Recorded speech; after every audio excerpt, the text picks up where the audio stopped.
Baik, saudara-saudara, kembali lagi bersama saya di Oloan King Channel. Apa kabar dengan kalian? Semoga kita semua dalam keadaan sehat dan berada di lindungan yang maha kuasa. Salam sejahtera buat kita semuanya.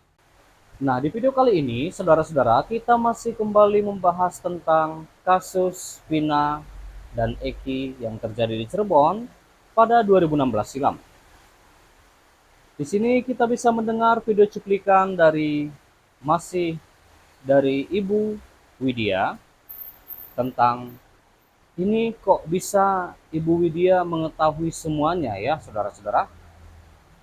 Mari kita dengar video cuplikan dari Ibu Widya. Jadi kalau rakyat Indonesia tidak cuap-cuap, pejabat pada diem kan? Iya nggak? Tak kuat satu-satu. Pertama, kasus timah 271 triliun. Kasus yang namanya Darmadi 78 triliun. Selesai enggak? Kasus Hambalang selesai enggak? Enggak. Kasus KTP mencapai hampir kurang lebih kalau nggak salah 2,3 triliun. Itu kasus KTP. Kasus Asabri 7 triliun. Kasus Pelindo 6 triliun lebih. Kasus Senturi berapa triliun? Ya. Kemudian kasus PT PPPI hampir mencapai 8 triliun. Pejabat kalau kita sentil kok suruh tangkap saya. Sementara pejabat-pejabat yang korupsi tidak ditangkap, suruh nangkap saya. Saya yang harus ditangkap. Katakan sama Luhut. Ya, Luhut bin Sarpanjaitan tahu itu. Kasus Indosat bagaimana? Kasus BTS 8 triliun rupiah. Diam semua pejabat. Sementara saya yang menyentil disuruh tangkap. Adil nggak kira-kira? Masih banyak lagi korupsi-korupsi ini loh. Ya. Kasus EKTP tadi sudah saya ini kan ya. Hampir mencapai 3 triliun. Kasus Asabri, Senturi, ya kasus Pelindo. Banyak bro. Banyak sekali. BTS 8 triliun. Banyak sekali. Iya, jadi itulah video cuplikan dari Ibu Widya. Saudara-saudara, kita sudah mendengarkannya. Ibu ini kok bisa mengetahui semuanya ya? Siapakah sosok Ibu Widya ini? Apakah Ibu Widya ini perlu diperiksa terkait kasus Vina Cirebon? Kita bertanya-tanya ya. Lalu di sini juga dikatakan bahwa Lembaga Perlindungan Saksi dan Korban atau LPSK itu belum menyetujui permohonan perlindungan saksi dan keluarga korban kasus pembunuhan Vina dan Eki di Cirebon ya.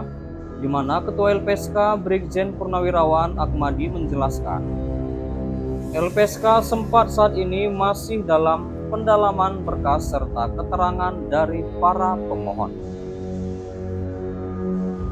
Masih dalam proses penelahan intens dan perlu pendalaman serta koordinasi dengan pihak terkait,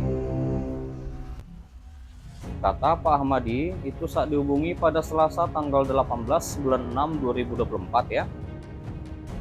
Nah, menurut Ahmadi, LPSK masih memiliki waktu yang cukup. Waktu yang cukup mendalami itu setiap keterangan pihak saksi dan keluarga para korban.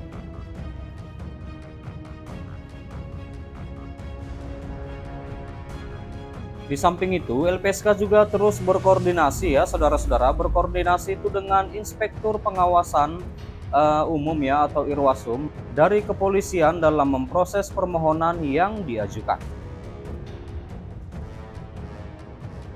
Nah, lalu beliau juga mengatakan, yang jelas intinya itu, kemarin kami juga ketemu tim Irwasum dan kami akan dalami lagi.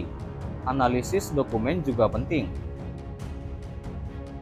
Di mana diterbitkan sebelumnya bahwa Lembaga Perlindungan Saksi dan Korban atau LPSK mengungkapkan ada 10 permohonan perlindungan dari pihak-pihak terkait dalam kasus pembunuhan Vina dan Muhammad Rizky alias Eki di Cirebon, Jawa Barat pada 2016 silam. Ahmadi juga menyampaikan bahwa para pemohon itu terdiri 7 anggota keluarga Vina dan Eki, sedangkan 3 orang lainnya berstatus saksi-saksi yang mengetahui peristiwa pada 2016.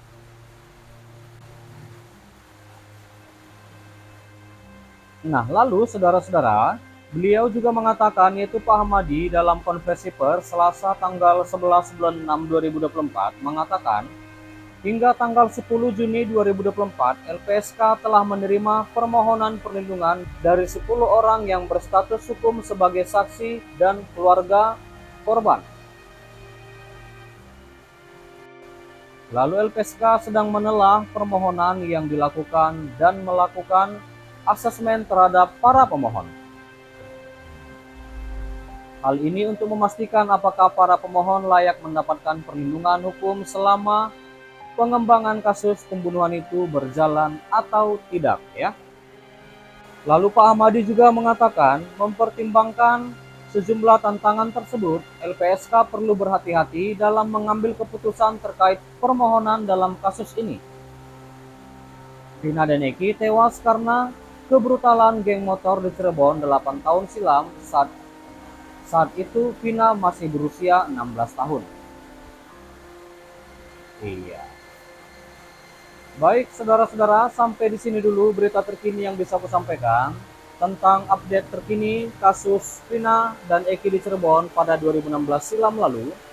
Terima kasih buat saudara-saudara yang sudah menonton dan sudah support aku di channel ini. Jangan lupa di like, berikan komentar kalian di bawah, dan please share video ini dan subscribe dan nyalakan loncengnya. Terima kasih.